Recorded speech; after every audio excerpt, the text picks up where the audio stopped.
All right, I'm going to be as honest as I can. I'm not going to get ahead of myself. Don't tell me the record until the end, because I'm not going to try to do the thing where I'm like, oh, let's get to 10 wins. I'm just going to be honest. Mm-hmm. Okay? Mm-hmm. All right. You ready? Are you keeping track? I got it, yep. All right. With all that said, I think we're going to win against the Titans. I agree. Hey, before we get going, I want to talk about the beer sponsor of this show. You guys already know it's Miller Lite, the great tasting, less filling. Lots changed over the years. One thing that hasn't, and that's the great taste of Miller Lite. And the other thing that hasn't changed is that it's less filling. So what's the best thing about the original light beer?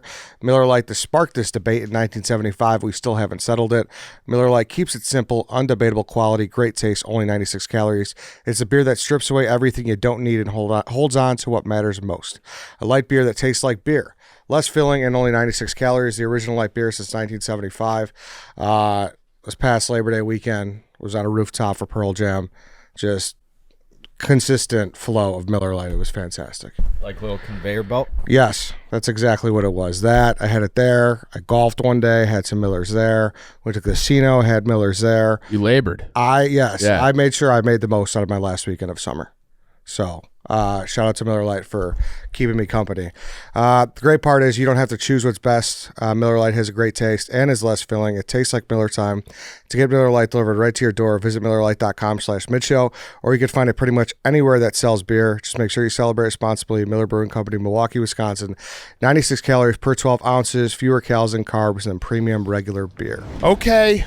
Welcome to the Unnamed Show.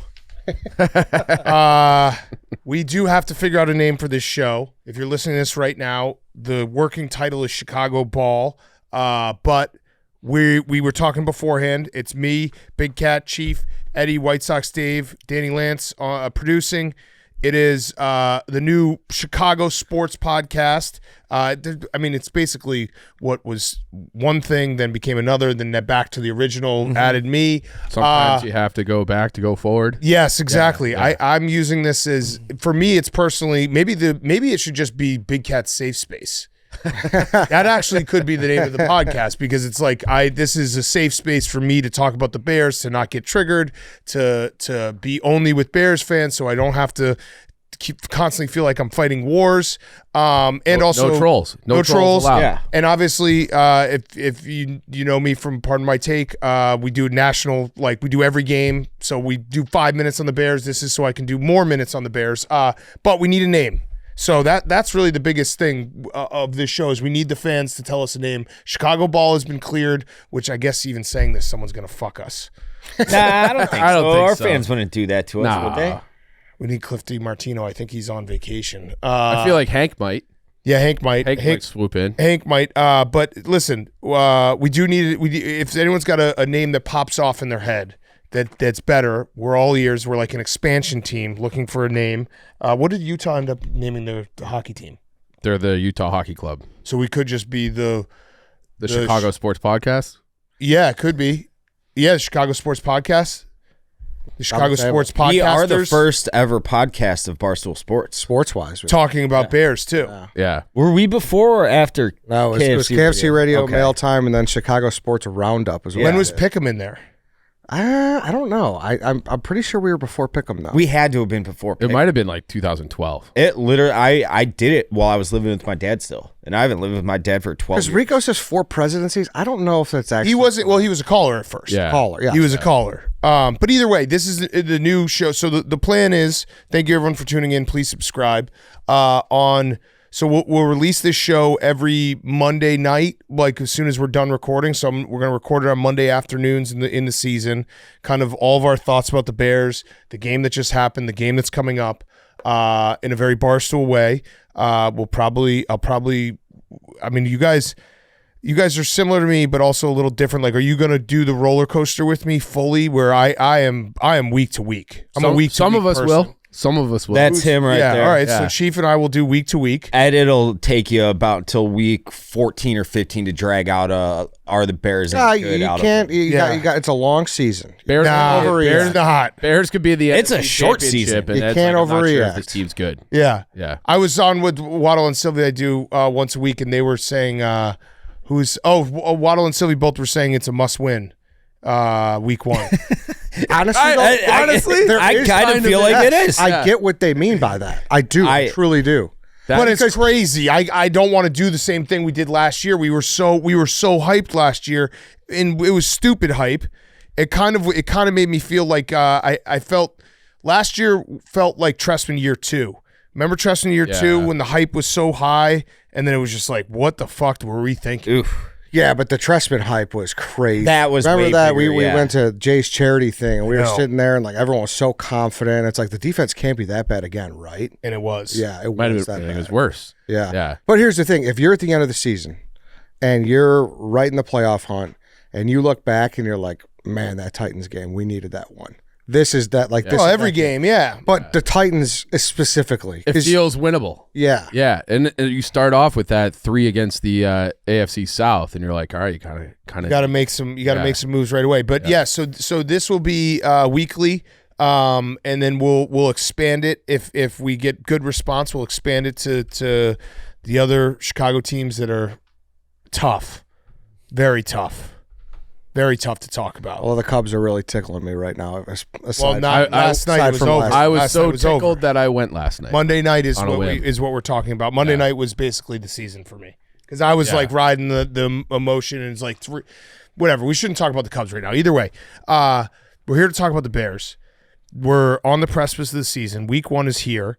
I think what we should do in this episode is we should go through the schedule. If you remember, what year was it that I was like 13 weeks in a row? I was correct. That was like 3 years ago. Yeah, which was insane. Yeah. To the we didn't Bucks. even know till Chuck told me and was like, "Hey, I think you've gotten every single game right." And it was like mid-November. I was like, "What are you talking about, dude?" So we should do that again because we've done that every year. We should talk about how excited we are because I'm very, very excited. Are we gonna freak out though if we lose week 1? I want to know right now, like we need to, this is clear minds, a week or 4 days or 5 days before week 1, Monday afternoon is when we'll record. Like, should we make a pact that we're not going to freak out? I won't. I don't think I will regardless. I know he won't. I don't think so. He doesn't freak out about anything. I think I actually know that I won't. I mean, I'll freak out. I'm going to freak out. I will freak out. And it's kind of if Williams lights it up and the Bears still look like ass as a whole, that'll be a bigger freak out to me than, because I expect the Bears to be good. Like we've talked about on the other show a few times. Like I expect that, but if they look like ass and sloppy and disorganized, then that one question that not a lot of people have talked about over the offseason, that was a big talking point at the end of the season, Eberflus. Yeah. All right, so if he looks like shit, I mean that's a big deal. Let's start with this. Let's because it's a safe space. Let's start with our deepest, darkest fears about this team. What is the one thing that you're nervous about going into the season? It could be a position group. It could be the coach.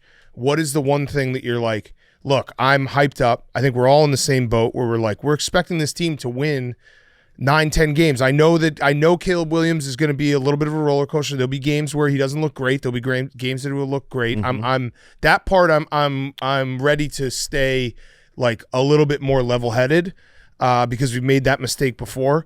But I'll start. Eddie, why don't you start? What is the one thing that if you were like, hey, this has me a little bit nervous, people aren't seeing this, and I am. What is it? Yeah, I think it's the offensive line. I think we're sitting there with a 2002 Focus in our garage, just hoping it gets us through one more winter. And when it doesn't start, we're going to be like, fuck, I should have foreseen this a little more. Everyone's just kind of taking it as, like I haven't heard anything much about it this year at all. I was reading about it the other day on the cut down, which this made me very enthused. Ryan Poles did say that this was the hardest cuts he's ever had to do because it was just hard to make this team. We have way less rookies than we've ever had.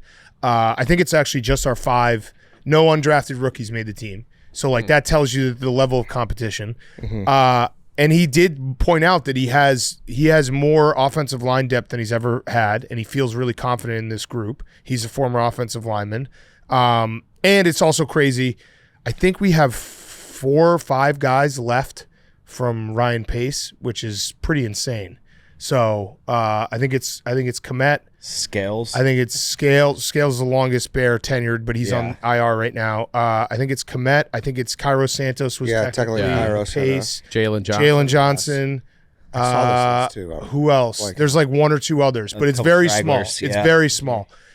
But he said that the offensive line depth, now that doesn't say that the top end talent, but at least the depth is there because we know, listen, I like Tevin Jenkins, but he's going to get hurt. Yep. Yeah.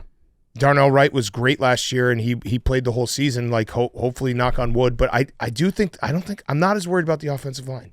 I'm not. I'm worried about the interior offensive line specifically. I like the tackles. I have this fear that, this is still a development year, obviously, for Caleb, that he's going to have guys coming in the A-gap, blitzing, and he's not going to be able to play on time, play in the pocket and develop that way. And then it becomes helter-skelter, and it's like, all right, what is this guy? Is this the same thing where he's just getting by on raw athleticism? Is he the USC guy, or is he something we could project into an all-pro? That's the thing that makes me a little bit nervous. And it's hard, man. These defensive ends, these What's people wrong with up Nate front, Davis? I think he might be the little bitch of the team. Does he just? Yeah, he might just stink. He might stink, and he might be a little bitch. I'm looking Is that a fair statement? I don't know if he's a little bitch or not, but I know he can't stay healthy, and I know it seems like his name is always in negative headlines. Yeah, that's what I'm saying. And he was supposed to be like one of those free agent kind of anchor guys. Yeah, kind of just be there and be an anchor. By the way, it was Tevin Jenkins and Khalil Herbert were the other two. Oh yeah, Oh, Herbert. those are the other two. Herbert, yeah. And then Larry Borum, who's on IR, and He was, and Scales, who's on IR. yeah, and Larry Borum might not have made the team. No, I don't Yeah. think. Yeah, if he wasn't on IR. Right. So All right. the So O-line's offensive fine. line. Okay. That's totally fair. Like I said, I think that it's the coaching staff. They haven't won yet. Yeah. Yeah. I mean this is Matty Eberflus's first job. He hasn't won at all. There was many people in the city calling for his head. Obviously, with the roster turnover and what Poles has put, built the 53 man into, that's kind of given him. It's kind of like shifted. He's gotten swept under the rug a little bit. Yeah. But we don't know if he can win. We don't know because we've never literally seen it at for any team in the NFL. So that is a fear of mine. I do like what I saw, albeit by doctored footage with how he controlled everything in Hard Knocks. But I think that is I also think people forget how insane the beginning of last year was with the defensive coordinator going missing. Like, you want to talk about Trestman year 2 vibe. while true, they did get better after that. Yeah. yeah. Kept it together Yeah, he did. to play devil's advocate. I don't think you can bring up the coaching staff without bringing up Waldron too. Yeah, Like, that you and gave I the mean, guys the keys to a Ferrari. Yeah. you really did, and there were. I mean, this is just me perusing around the internet, but there's a lot of Seahawks fans that were ready to get rid of Waldron too. Well, Shane Waldron's interesting because if he could be more McVay, I think he lost himself a little bit in Seattle, where it's like, dude, just be McVay, like run the ball and and run play action off of it. Like Caleb Williams can be a guy who can move around in the pocket. There's something in there. Like his coaching tree tells me that it should work, but it was a mixed bag in Seattle. Mm-hmm. Now it was also Geno Smith, and you're hoping Caleb Williams is way better than Geno Smith. He did kind of fix Geno Smith that one year. Yeah, too. Yeah. I got one that's a little. It's scary, but it's also like it's just nagging me, and it's in my head, and I don't think it's true, but I'm just going to throw it out there to play devil's advocate. I do think the defense is very good. I like that they added a little more depth on the defensive line because we know, Montez Sweat had more sacks than the rest of the team, and he showed up halfway through the season. And I think the secondary is elite, probably the best cornerbacks or top 3 cornerback unit in the NFL. The only thing that gets me a little nervous is if you want to play the game where you look back at last year when the defense turned it around, who they turned it around against makes me a little bit nervous. Is it going to be as good as it was? Because if you look at it, when the turnaround started happening, it was like around week 7. These are the quarterbacks. It was Aiden O'Connell, beat Aiden O'Connell. Justin Herbert lit us up. Then we played well against Derek Carr, who was not good. We lost that game. Bryce Young, who's not good.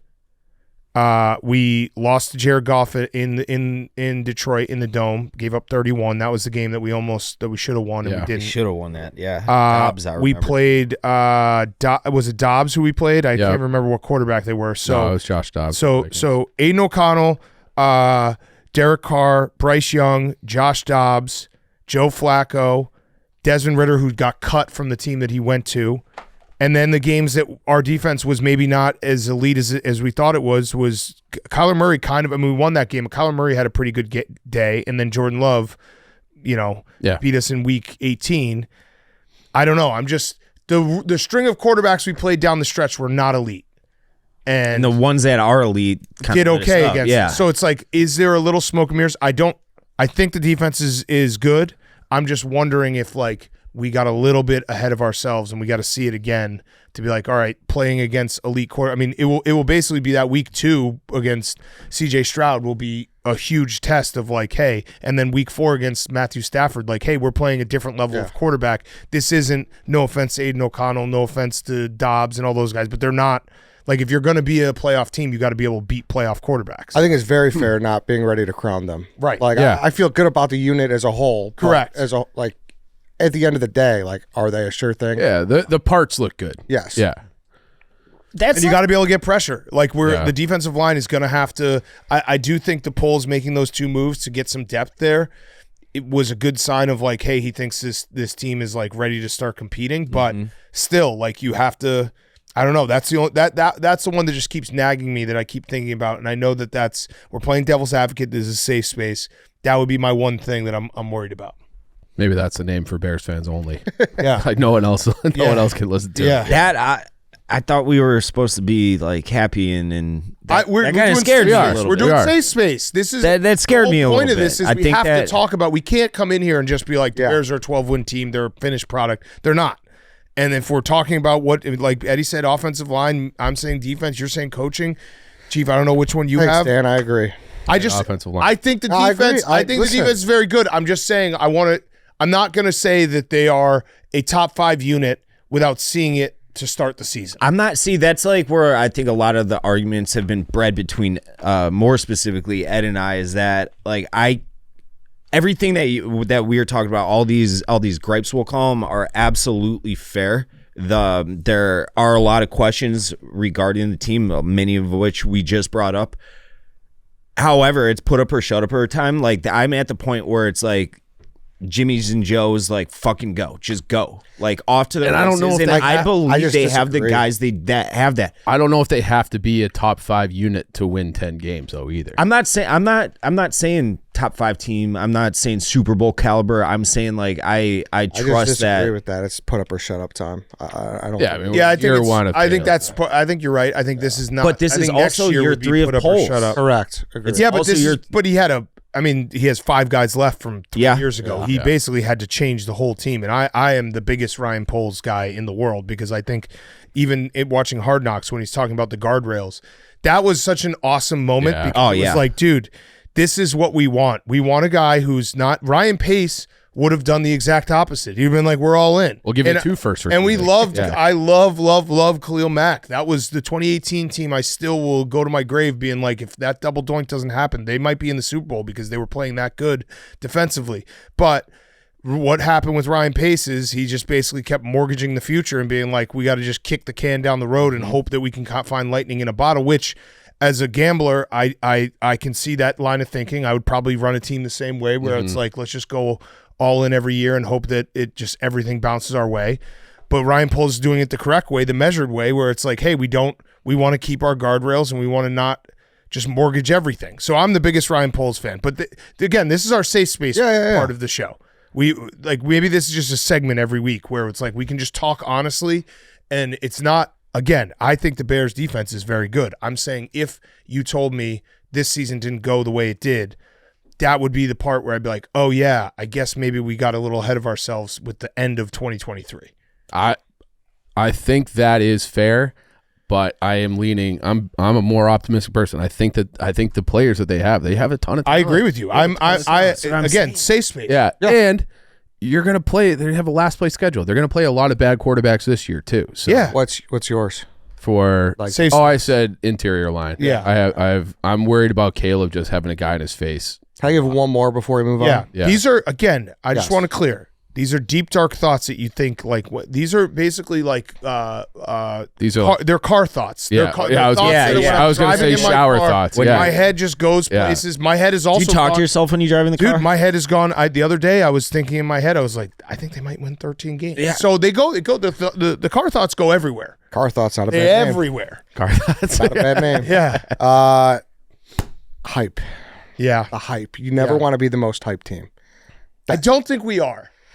I think nationally, I we don't are. think Like, we are. I think the Texans are more hyped. But there's a lot of people more talking about them more often than, or that's there's a lot Hard of people Knocks. talking about, because of Hard Knocks, because of Caleb Williams. I don't think anybody out there is going crazy with predictions. Though. I think the hype is just the eyeballs on them, not necessarily the. I'd agree with you. If you look, they're going to be like, oh my God, this team's going to win the Super Bowl. if you look at most of the predictions, most people have us finishing third in the NFC North. So Yeah. I Right. don't. I do not think that it's hype in the fact that like everyone nationally is telling us that the Bears are going to be incredible and win the division. It's just hype because of Hard Knocks and Caleb Williams. for the Yes. first But time. yeah, in I don't think we're the history. most hyped team. the hype They're gonna train have a has quarter- followed that. Yeah. Hard Knocks and Caleb. That's kind of what I was getting at. Nick Wright did say so. But I do Did he? think, Lord. especially the age we live in, the little millennialism, I think that he just feeds off that though. Like The Gen Zer though. the hype, or I guess, well, even more. That's even worse. Yeah. And then can I give Yeah. you some car thoughts for like just this week one?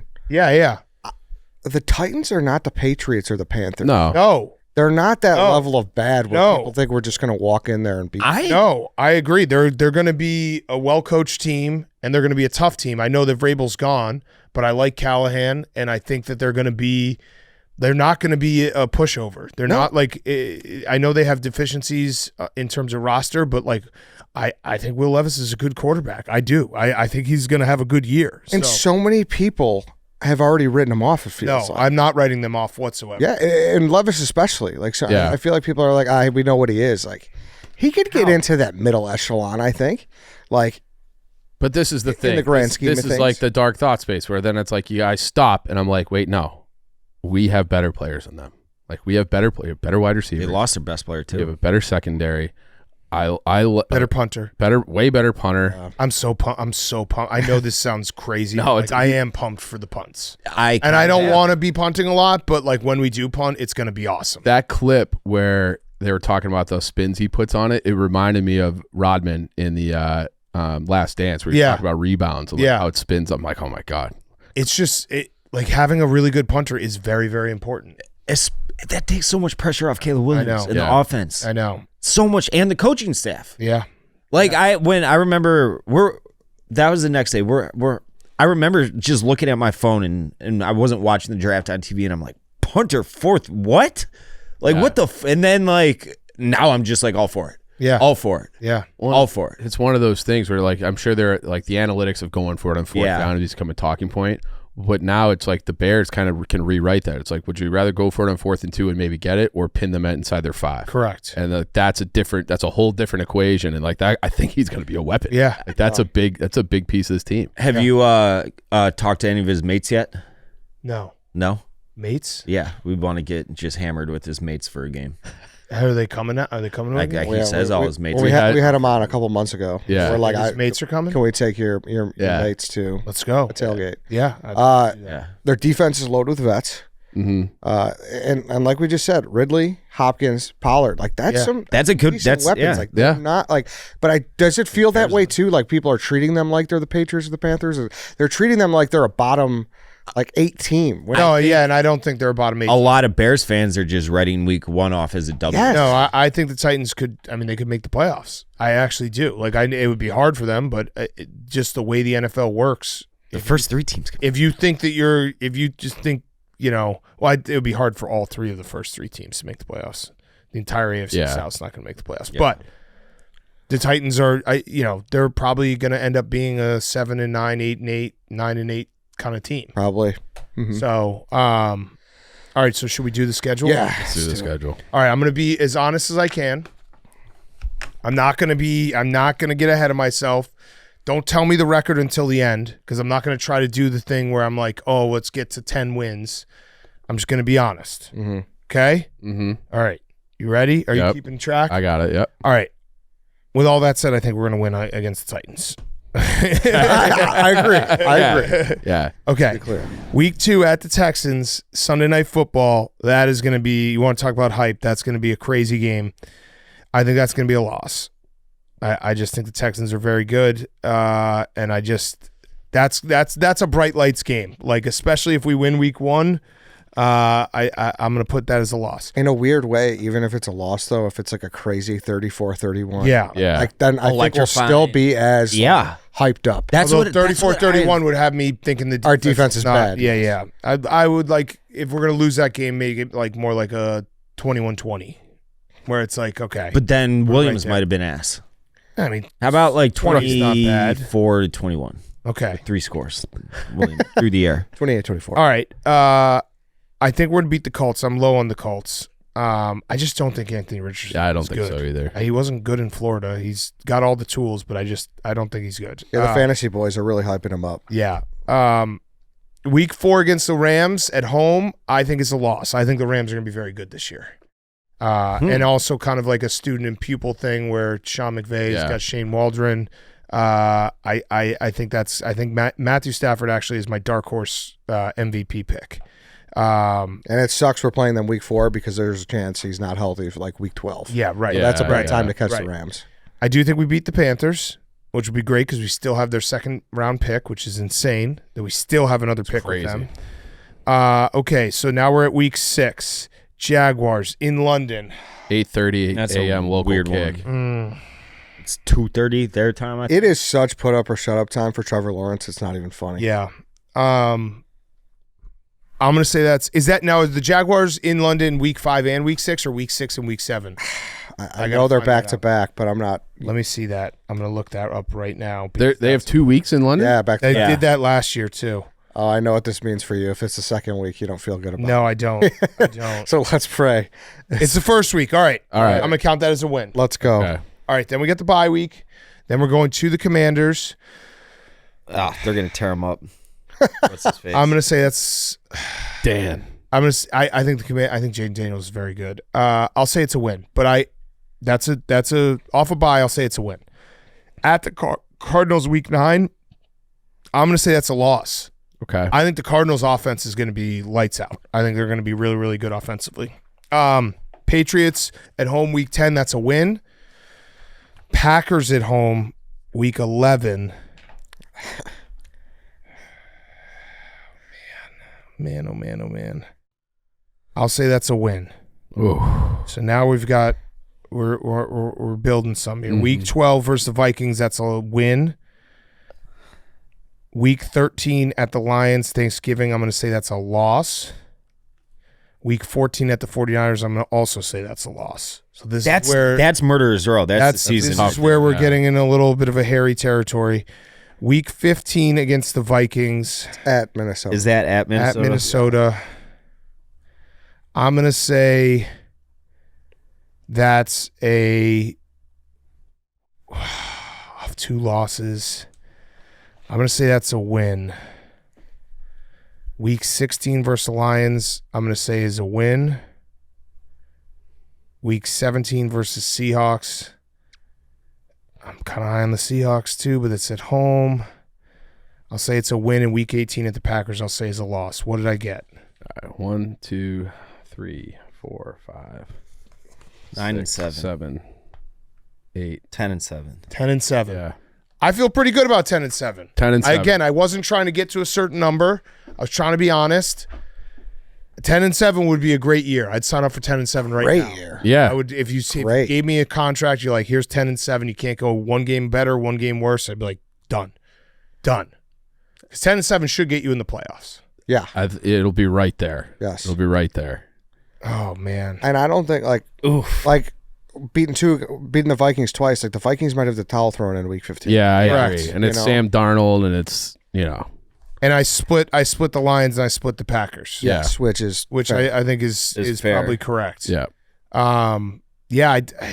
The only one that I like the looking at the schedule, that Jaguars, the stretch from week 5 to week 10, where you're playing what seems on paper not great teams, like that 5-game stretch, you have to go 3-2. And I think I had us 4-1. Yeah. Okay. So you have to go minimum 3-2 in that stretch. And that's actually like weirdly, I know that we have a tough, that Packers, Vikings, Lions, 49ers, 4 games in a row. That looks tough. I think that preceding 5 games is going to be so important because those are teams that you should be able to beat. And if like we go 2-3 in that stretch, that could be the season. You're right. That could be the season right there. Yep. I think you got to start. It's 3-2. It's almost like the Lovey breakdown, but with 5 wins. Yeah, like you got to go 3-2. Yeah. Then you got to go 3-2, and then you're in a good spot for the home I stretch. like the way it stacks up though. Get that experience under your belt before that tough back end. Yeah. Yeah. And before you have to play a division game. You don't play a division game till week 11. Which is kind of crazy. It's too. nuts, but Yeah. I do like that for a young team. I think we're like 20th youngest team, which isn't very young, but that's also because Mercedes Lewis is like 40. Yeah. Yeah. Like when you take him off, I think we're like 12th youngest. And the Bears defense in general is not young. No. Like Sweat's a veteran. All the linebackers are veterans. Kevin Byard's a veteran. Jalen Johnson's been around. Like He's a captain too, Yeah. Mercedes Lewis. Yeah. I have another bad thought that we didn't address. Keenan Allen being like his best days being behind him, which it probably are, but because he's been an incredible receiver. But that would be my other bad thought. Yeah, I feel like that doesn't matter that much. I know. It definitely matters. I think. Well, because they're not going to ask him to be the number 1. No, but he is going to be the guy who I think will, if he's playing to his level, he's going to be the quote unquote safety blanket, where it's like he's a big receiver. He can get those. He can get catches. Body. He can box people out. That's going to be a big thing for Caleb Williams' development. Is like having that guy that he knows is going to be open, and he's just a pro's pro. Yeah. So that would be my only other one. I don't think that's correct. I think he's your 3rd and 7 guy, but right. Yeah. I don't know. I guess I'm not that concerned because I feel like it's just like he'll be playing against, depending on the defense, but he won't be getting that premier top corner matchup every week like he's used to. Like they have so many weapons. Yeah, but I'm not so convinced that Rome's going to step right in and be awesome. I'm not either. No, he's going to go up and down. He'll have a role. The one thing I would say is the wide receivers in the last, 5-10 years, rookie wide receivers have been able to have an impact. Yeah. Yeah. Like they have been, Definitely. out of any position group, they're the guys who can come in and just be good. Yeah, I think the biggest X factor on offense is if they figure out how to use DeAndre Swift. Yeah. Yeah. Our run game should be good. Yeah, Swift is awesome. Right, and that was I was talking back to Shane Waldron. Like, use the run game. Yeah, You but know? like And no Khalil team has Herbert's figured him good out. too. Yeah. So like, is it a Swift problem? Is it really he hasn't been used that great? I don't know. Yeah. Okay, so by the way, we should set up a voicemail for people to give instant reactions. They can call Yeah, we could do that. after the games We on used to do Sundays. that. Yeah. Yeah. And we can play the best ones on Monday's show. I love be that. good. Yeah. So yeah, good or bad, we'll just have like instant. I want like people like sitting in their car after the game, driving, sitting in traffic. You got a car thought? You fire it this way. Being at the bar, drunkenly yelling into the phone. I want all of that. All right, what else we got? Anything else? I mean, I know we said we wouldn't talk about them off the front, but I don't know anything on the Cubs or no. All right, well, I think it's over. You think so? I think that 8th inning last night was, You have to beat the Pirates because you're going to play the Yankees and the Dodgers. and now the Steele's Phillies. elbow soreness, so he's scratched today against Skeens. So Yeah, they've, Kyle Hendricks versus Skeens, not great. which people will listen to this afterwards. But yeah, they got so they had to have won. The Monday They won last Monday night game was just that was the worst. That was the worst. And I don't know. I mean, I've looked at their schedule 1,000 times. They do have that stretch coming up where It's we the play the Yankees. Yankees, the Dodgers, and I think the Phillies at some point. But we also do have in between, I think it's the A's and the Rockies. Essentially, I saw the stat, like they have to win it like a, I don't know, like 75% clip on the way down to actually get there because the Braves and the Mets. Yeah. And it's not that I want to reward them for meaningful September baseball, but like I am back interested at least. Yeah, I mean, and I didn't think I would be. I've never lost my interest. I'm more. This is one of those frustrating seasons where it's like, dude, if you just hadn't done June and July, they were 10-18 in May. It's crazy. Yeah, May, June, and July, where it's just like the wheels fell off, and it was those games were just so devastating when you look at the standings now. It's and like they just found ways to lose. Yeah, like they're inventing ways to lose those games. So maybe Juan Soto. Would be nice. There's no chance. There's no chance. There should be though. Do you watch baseball at all, Dave? Not often. Yeah. Not often. Yeah. I'll throw chasing history. Oh, that. What's the record? Like what's the most losses? 118. 122. 122. And how many are you at right now? 108. Oof. And they got like 40 games left. Oh my God. They need to go. I think it was 12-12.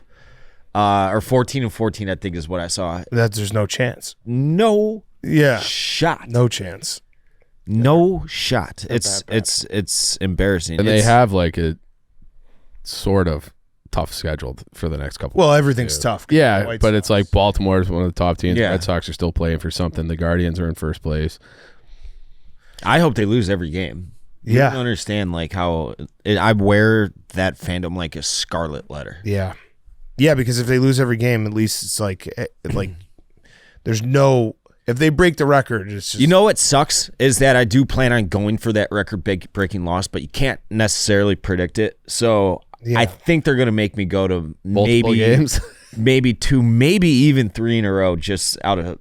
Oh, I don't think so. You're saying they're going to win two games in a row? Well, it would have to be 1. I think they can scratch out a win on the day in there just to fuck you. Yeah. So I had to go the next day. Have they won 3 in a row at all this year? I think they might have. I don't know. They had like a little stretch. And the first after they started off horribly, then they had like a 3-week stretch where they played like 500 ball. Okay. Yeah. They went like 10-10. Nice. And then after that, And I know it's stupid too. Sorry to circle back to the Cubs, but I just feel like we're maybe due some good karma after last year's collapse. Like, could we maybe like are we have another good? No, you don't get karma because you didn't do shit in the offseason. What was the year the Rockies? They won like 20 in a row. Yeah, that was like. But this is the same conversation we had last year, where like if they get in the playoffs here, then is Ricketts going to be like, oh, we're good, we're a playoff team? Yeah, we're not. Yeah. I mean, we're a perfectly average baseball team.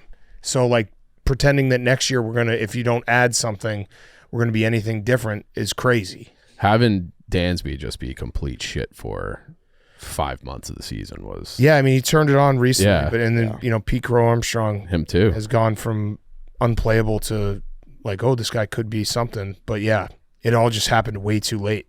Yeah. Way too late. Yeah. Okay. Yeah. So you're listening to this now. Like Monday late afternoon, we'll probably post the recap of week 1 and previewing week 2, and that will be the schedule going forward. Where unless there's a Monday night football game, which I think we don't have one for a while, we'll do recaps on Mondays and then post them. And yeah, do we have a voicemail line? We'll get one. ASAP. Yeah, we'll get that sounds one. like a All great right. idea. Yeah. Okay, so we'll do voicemails and everything, and yeah, subscribe everywhere, and also send us names for. Right now it's Chicago Ball, but it could be Safe Space. Could be Car Thoughts. Could be Car Thoughts. Car Thoughts sounds like a segment. Deep down Car Thoughts. Yeah. No, Car Thoughts will be a segment. We'll definitely do Car Thoughts. Okay. Good job, boys. All right. Good stuff. Wait, that's a fake ending. That's not real. We are not done yet. We had the opportunity to get Mike Singletary on the podcast. We didn't know until after we recorded that full episode. So here we go. Bears legend, obviously. Mike Singletary. Dave, kick it to him. Whoosh. All right, now we were in the interview portion of the show. We are joined by Chicago Bears legend Mike Singletary. Mike, thanks for doing this. We really appreciate it. How are you doing? I'm doing well. How about yourself? We're doing well. We had a little tech issues. We apologize about that. I'm sure a man like you probably don't love technology as it is, so I'm sorry we didn't give you a reason to warm up to it at all. It's all good. It's all good. Was I right on that? Do you hate technology, Mike? I'm sorry, was what? Are you like the new technology? Like you're not into technology? Is that a fair assumption? No, you know what? I'm getting better at it. It's technology is fine. You know, it kind of cross paths with everything I'm doing. So I better get with it, or I'm out. You know?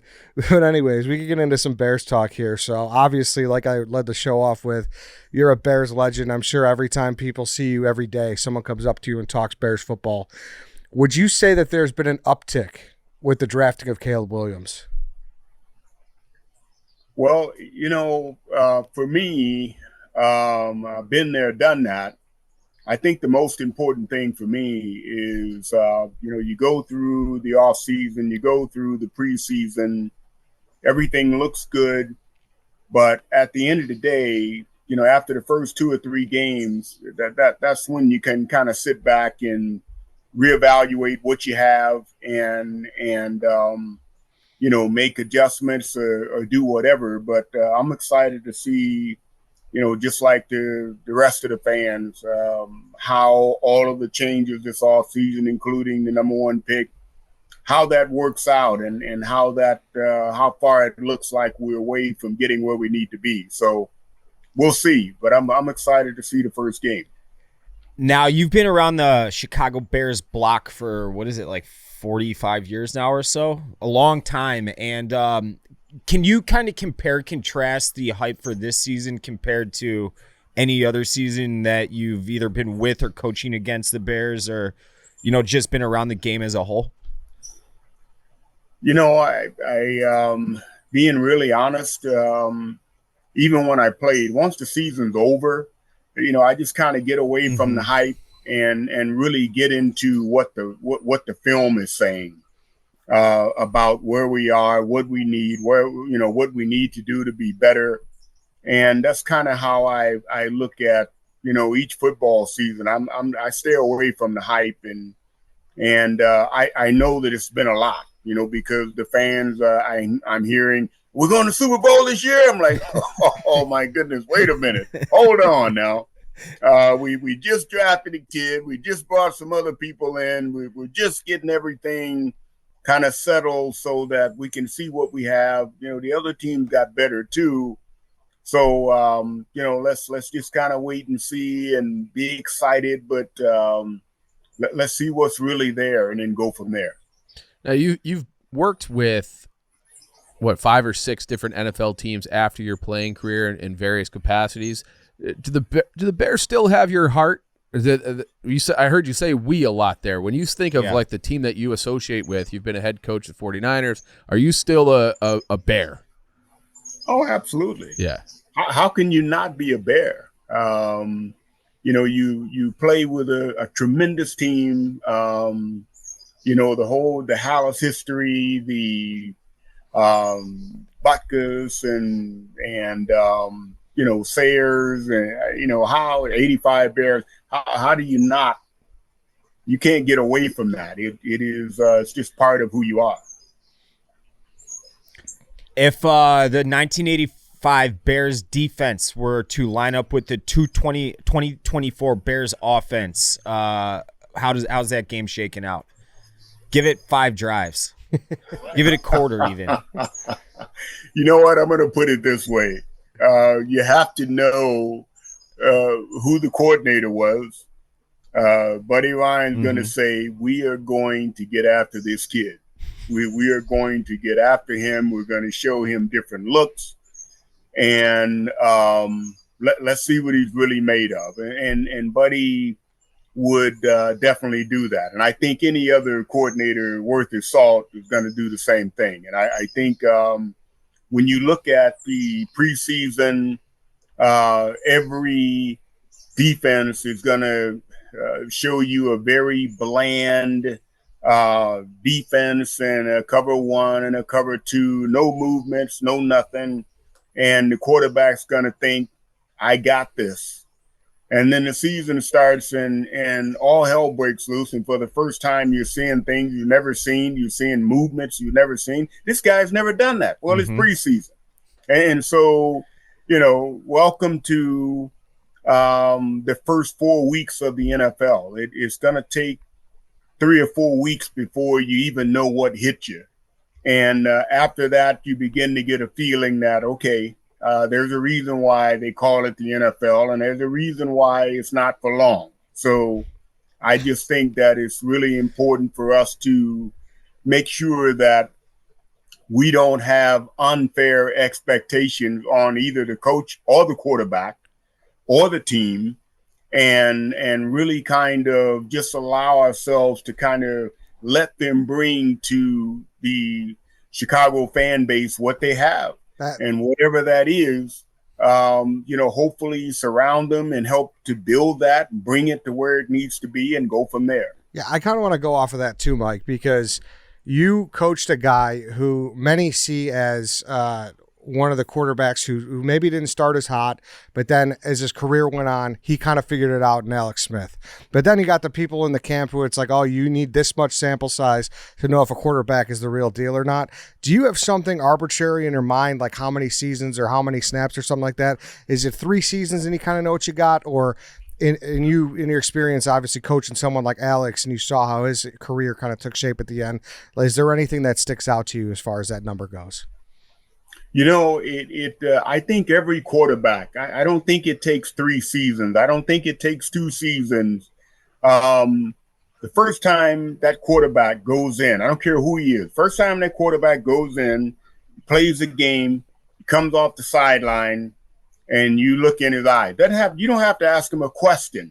You will know if that quarterback can play or if he can't. You'll know if it's going to take him, 3 years or whatever. But 9 times out of 10, you know the first game he plays that this guy has what it takes.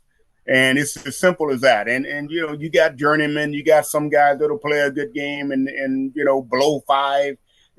But at the end of the day, you'll know, just like any other position, you'll know if that guy has what it takes to really put that team on his back and take it to the next level. He may make mistakes, he may do this or whatever. You'll have a good idea of who that guy is and what he can do under pressure. Was there any sort of like nurturing or anything like advice you would give to this coaching staff to help Caleb Williams? If you were in that position, what would you be teaching, preaching, trying to bring him along, or is it sink or swim?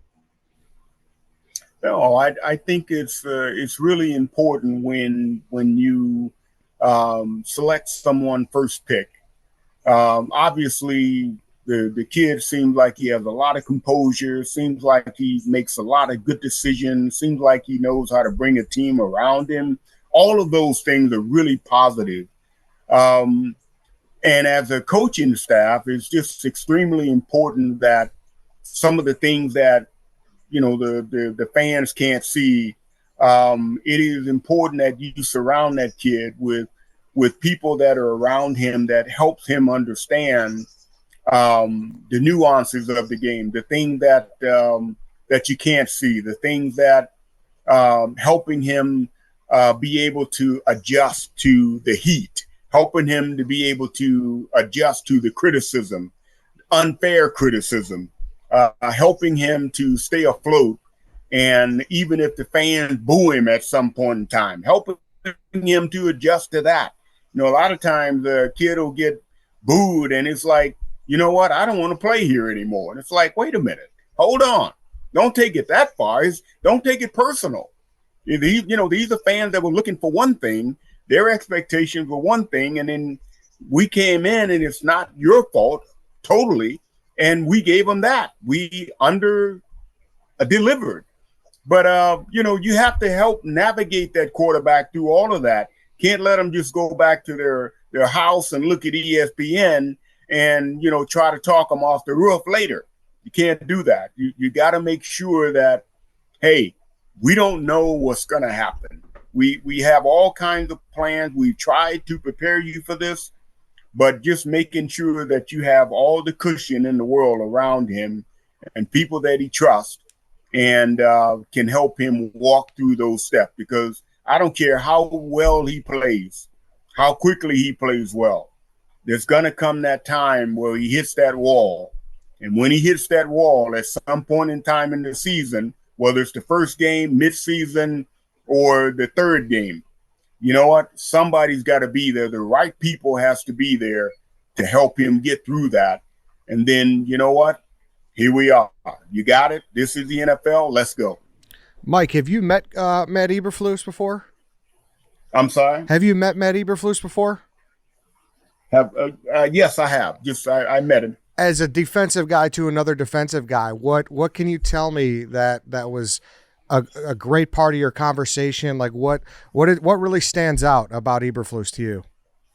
You know what? I will say this: we didn't have a long conversation. It was kind of like, "Hello, how you doing? Hope good luck," something like that. So I don't.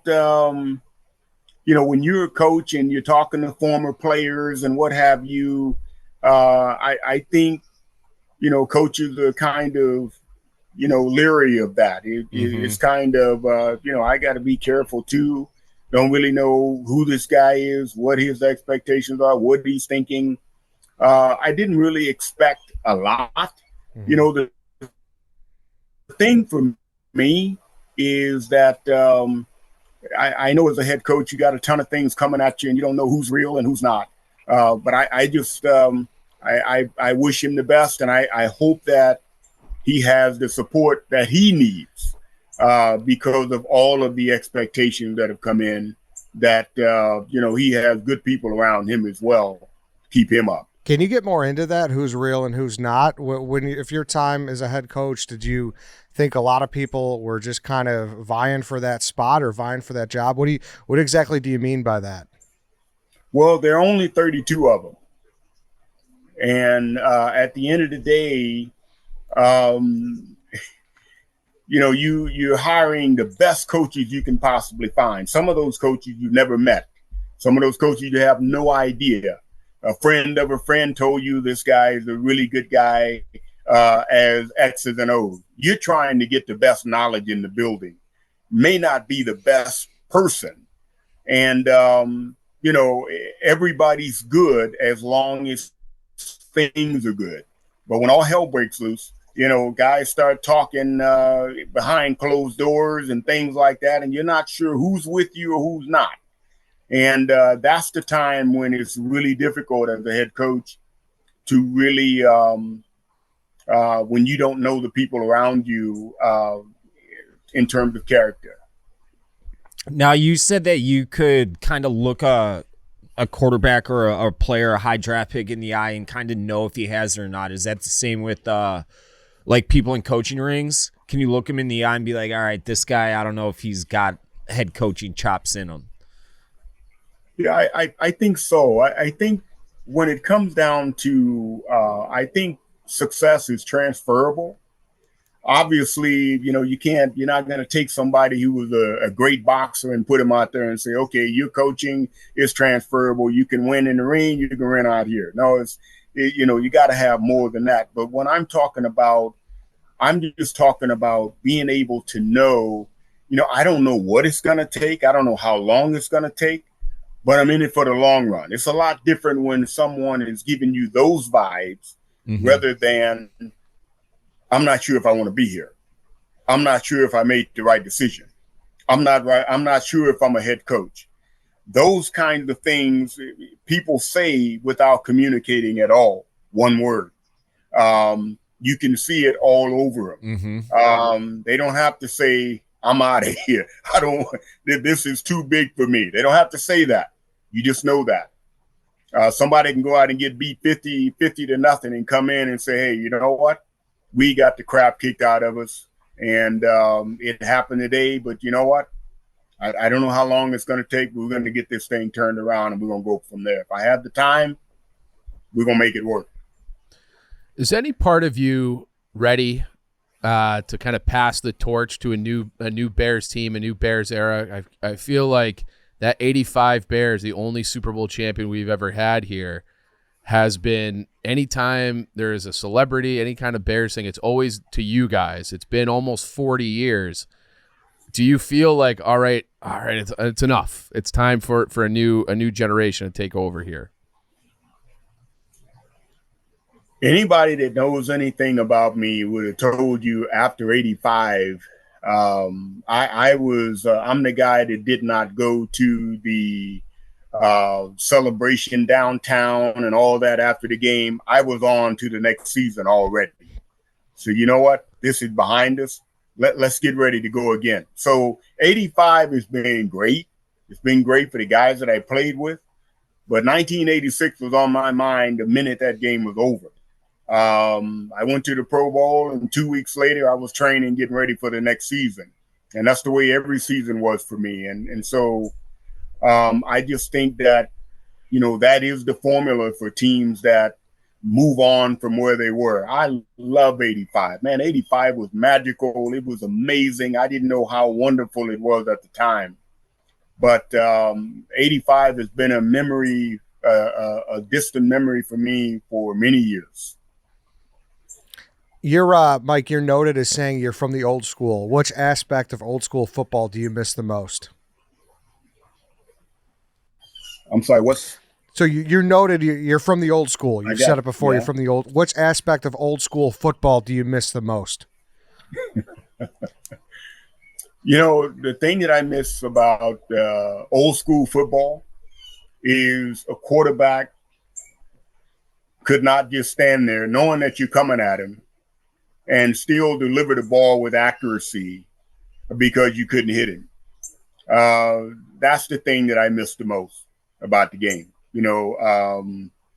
Quarterbacks today, if you hit their face mask, they're pointing at their face mask. Hey, he hit my face mask. Are you kidding me? That's what I miss about the game. Anybody can be great if I know I'm not going to get hit. But once I know I'm going to get the crap knocked out of me, and you got a full head of steam, don't get me wrong. Don't get me started. I'm thankful that they have different rules in the game. I'm thankful that they protect the players.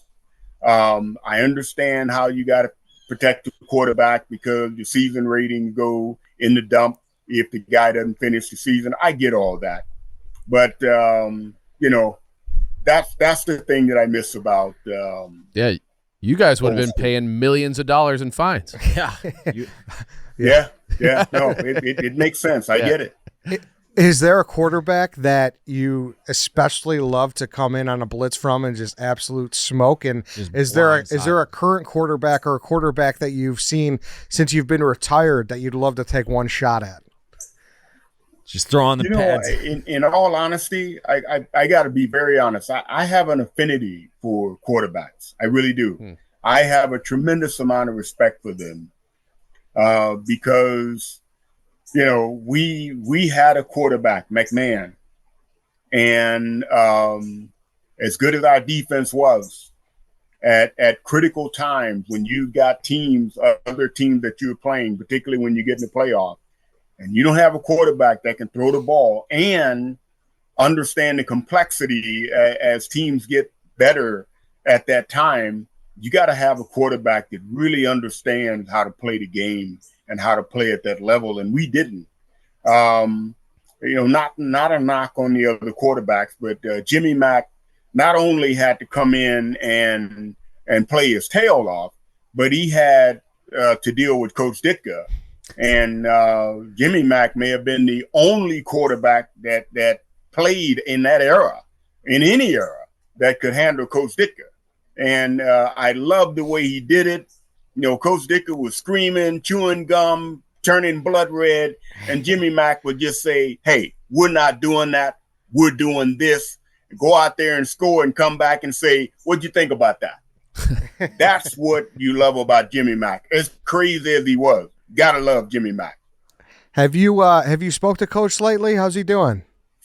You know what? I was in Naples maybe 6 months ago, and I got wind that he was there, and I went over and talked to him for a bit. He's hanging in there. I wish I could see him more than I do, but the very special guy. Yeah. That's for sure. Mike, if you had to give us your Mount Rushmore, your top 4 Bears defensive players of all time, who's those 4 players? the Bears defensive Rushmore of all time. I would say Butkus.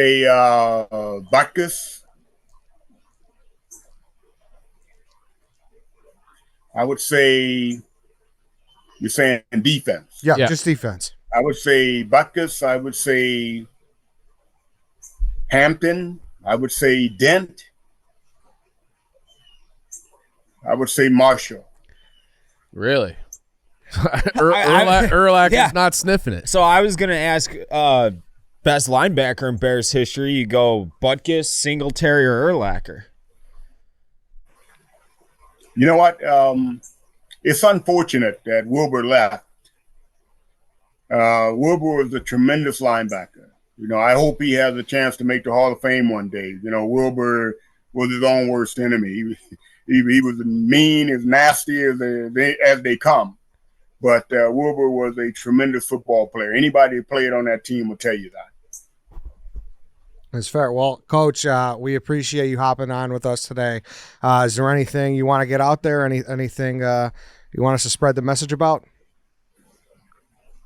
No, not really. And I want you to understand one thing. It's nothing against Urlacher. I didn't. Yeah. You know, I don't watch not. the Bears, you know, every game or whatever. I'm thinking about the guys that I played with, the thing that I watched before. I watched Butkus a little bit as I learned about middle linebackers, and the guys that I played with. All those guys are going to come off the '85 Bears. Yeah.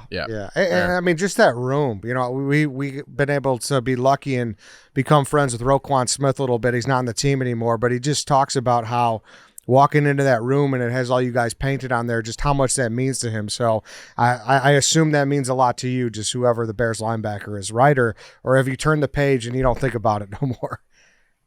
You know,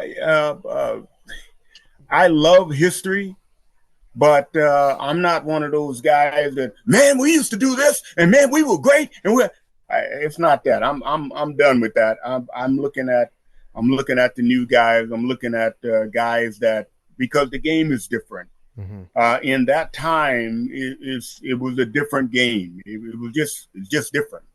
And so now, you know, middle linebackers, it's because everybody is going 80% run, 80% pass or 75% pass. You know, middle linebackers have a different place in the game right now. They're kind of like the running backs. You know, it used to be that the running back was the dominant player and the middle linebacker was the dominant player. It's changed now. It's different. Yeah. Well, Mike, thanks again for your time. We really, really appreciate you jumping on with us, man. All right. I appreciate it. All Go right. Bears. That's it. Go Bears. Go Bears. Go Bears.